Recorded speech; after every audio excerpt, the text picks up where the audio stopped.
Welcome to daily star update. একই সূত্রে বাঁধা পারুল এবং শিরিন দুজনেই খুব শীঘ্রই ধারাবাহিকে আসতে চলেছে মোড় ঘোরানো পর্ব। পারুল এবং শিরিন দুজনেই বোন, আর এই কথাটি খুব শীঘ্রই সকলের সামনে আসতে চলেছে। সাম্প্রতিক পর্বে শিরিনের মাকে বলতে শোনা যায় শিরিনের বাবার 2 বিয়ে। শিরিনের বাবার প্রথম স্ত্রী যখন সন্তান সম্ভবা তখন তার কাছ থেকে ছিনিয়ে আনে শিরিনের মা, আর শিরিনের সেই সৎ বোনই হলো পারুল।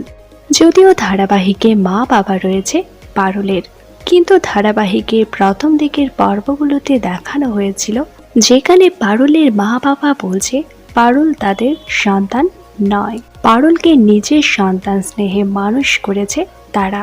তাহলে পারুলের আসল মা কোথায়? আর যখন প্রকাশ পাবে পারুল এবং শিরিন 2 বোন, তখন কি প্রতিক্রিয়া সৃষ্টি হবে সেটাই দেখার। পারুল এবং শিরিনের এই সম্পর্ক নিয়ে আপনাদের কি বক্তব্য তা নিচে অবশ্যই কমেন্ট করে জানান।